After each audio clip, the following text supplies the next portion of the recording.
prier, parler à Dieu et lui exposer nos peines. Nous allons lire l'histoire de l'Ancien Testament qui se déroule environ 1150 ans avant la naissance du Seigneur Jésus. Elle se trouve dans le premier livre de Samuel au chapitre 1 et du verset 1er au verset 18. Et il y avait un homme de la montagne d'Éphraïm et son nom était Elkana. Et il avait deux femmes. Le nom de l'une était Anne et le nom de la seconde Pénina. Et Pénina avait des enfants, mais Anne n'avait pas d'enfants. Et cet homme montait chaque année de sa ville pour adorer l'Éternel des armées et lui sacrifier à Silo. Et là étaient les deux fils d'Éli, Ophni et Phiné, sacrificateurs de l'Éternel. Et il arriva que le jour où Elkana sacrifia, il donna des portions à Pénina, sa femme, et à chacun de ses fils et de ses filles. Mais à Anne, il donna une portion double, car il aimait Anne, mais l'Éternel avait fermé sa matrice. Et son ennemi la chagrinait aigrement, afin de la pousser à l'irritation, parce que l'Éternel avait fermé sa matrice. Et Elkana faisait ainsi, d'année en année. Chaque fois qu'elle montait à la maison de l'Éternel, Pénina la chagrinait ainsi, et elle pleurait, et ne mangeait pas. Et Elkana, son mari, lui dit, « Anne, pourquoi pleures-tu? Et pourquoi ne manges-tu pas? Et pourquoi ton cœur est-il chagrin? Est-ce que je ne vaux pas mieux pour toi que 10 fils ?» La scène se situe donc dans une période compliquée de l'histoire d'Israël. Le peuple n'avait pas de roi, et chacun faisait ce qui était bon à ses yeux, en oubliant les commandements de Dieu, comme le décrit la fin du livre des Juges. Il s'était tourné vers les idoles des habitants du pays de Canaan, malgré les avertissements de Dieu. Dans ce contexte, nous voyons un homme, Elkana. Il avait 2 femmes. À ce détail, nous avons bien la preuve de la dégradation de la moralité en Israël.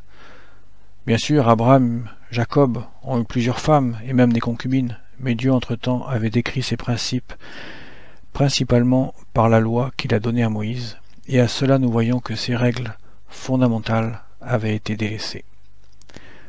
Dans la pensée de Dieu, un homme a sa propre femme, et une seule. La raison nous est expliquée dans le Nouveau Testament, car le couple est une image de Jésus et de son Église, et nous voyons que cet amour est unique pour son épouse. Et il n'est pas partagé. Heureusement, pourrons-nous dire. Donc, dans cette famille, il y avait 2 femmes. Une ayant des enfants, mais l'autre était stérile, ce qui la rendait malade. Pour une femme juive, la stérilité était difficile car elle était considérée comme une sorte de malédiction. Elle avait à l'esprit cette notion qu'elle serait sauvée en enfantant, comme nous le voyons en 1 Timothée 2 au verset 15. De plus, toutes les femmes en Israël espéraient avoir le salut du peuple issu de leur ventre, être la mère du roi, du Messie, de celui qui devait délivrer Israël. Donc, la stérilité était très mal vécue. Elkana, malgré l'état moral général, avait encore gardé des bonnes habitudes transmises, dictées par la loi. Il accomplissait chaque année ce service de l'adoration, et il aimait ces 2 femmes, et plus particulièrement Anne qui était stérile. Il essayait de compenser en lui donnant plus de cadeaux, plus d'égards, mais on voit qu'il ne la comprenait pas. Il lui fait des reproches, pensant qu'il pouvait compenser par des attentions cette grosse peine de cœur. Est-ce que dans nos vies, il n'y a pas des peines chez ceux qui nous entourent? Nous pensons que nous pouvons compenser par des conseils, des cadeaux, des invitations, tout ce qui nous passe par la tête pour aider la personne, et pourtant, nous recevons des reproches. Effectivement, pour Anne, nous constatons que cela n'était pas suffisant, et qu'elle était en grande déprime, ou dépression, si on emploie un terme moderne. Une autre raison de cet état était le ressentiment du comportement de l'autre femme qui avait des enfants. Nous avons lu « elle l'a chagrinée ». Est-ce volontaire? Nous ne savons pas exactement, mais en tout cas, c'est ainsi que Anne le ressentait. Cela peut nous arriver aussi. Lorsque nous avons une joie, une réussite à un examen par exemple, que nous allons nous marier, que nous allons avoir des enfants ou des petits-enfants, une promotion, une invitation, tant de sujets de réjouissance, mais parfois cette joie est tellement grande que sans le vouloir, nous attisons la peine de ceux qui nous entourent, même si ce n'était pas le but recherché. Ici en tout cas, nous voyons une Anne déprimée, isolée, incomprise, harcelée même, pourrait-on dire. L'avenir ne paraît pas rose. Comment changer les circonstances? Continuons la lecture. Et Anne se leva, après qu'on eut mangé à Silo, et après qu'on eut bu. Et Élie, le sacrificateur ou prêtre, était assis sur un siège près de l'un des poteaux du temple de l'Éternel. Et elle avait l'amertume dans l'âme, et elle pria l'Éternel et pleura abondamment. Et elle fit un vœu et dit, « Éternel des armées, si tu veux regarder à l'affliction de ta servante, et si tu te souviens de moi, et n'oublie pas ta servante, et que tu donnes à ta servante un enfant mâle, un garçon, je le donnerai à l'Éternel pour tous les jours de sa vie, et le rasoir ne passera pas sur sa tête. » Et il arriva que comme elle priait longuement devant l'Éternel, Élie observa sa bouche. Et Anne parlait dans son cœur, ses lèvres seulement remuaient, mais on n'entendait pas sa voix. Et Élie pensa qu'elle était ivre. Et il lui dit, « Jusque à quand seras-tu ivre? Ôte ton vin d'avec toi. » Et Anne répondit et dit, « Non, mon Seigneur, je ne suis une femme qui a l'esprit accablé. Je n'ai bu ni vin, ni boisson forte, mais je répandais mon âme devant l'Éternel.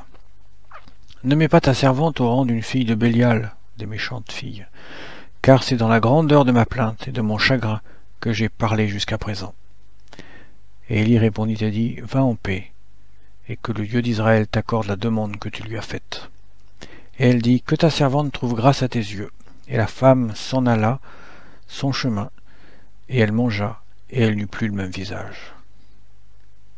Alors, qu'a fait Anne? Elle est venue dans la présence de Dieu pour lui exposer sa peine. Au temps d'Israël, la présence de Dieu était limitée au lieu très saint.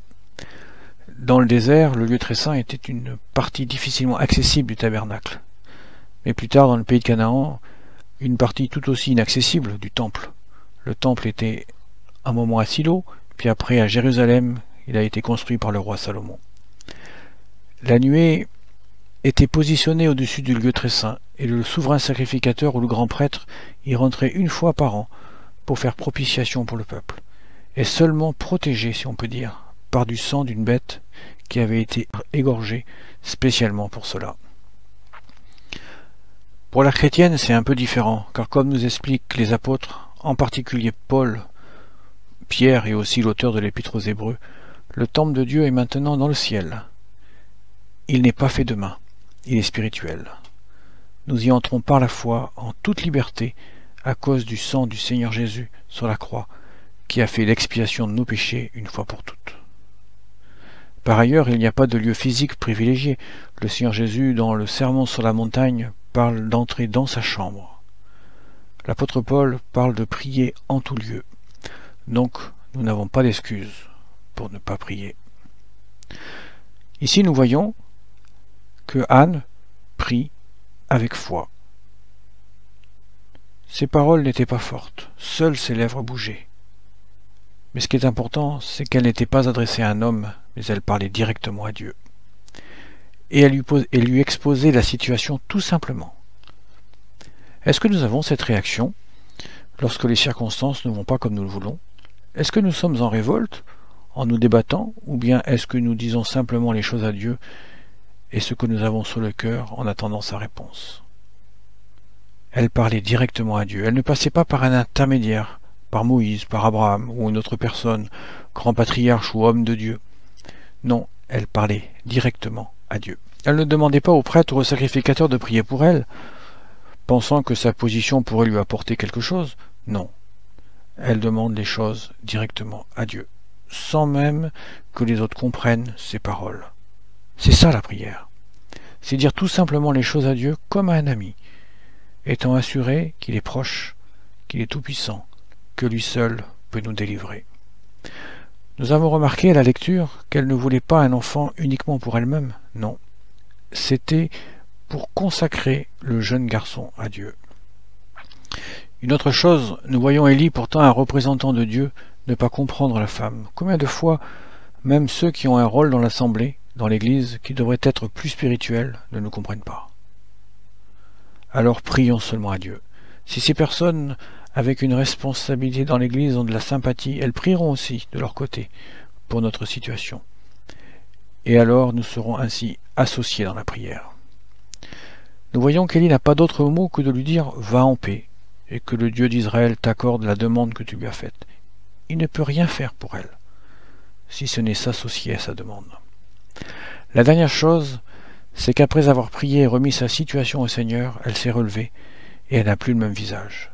Elle était paisible. Elle avait cette assurance que Dieu l'avait entendue.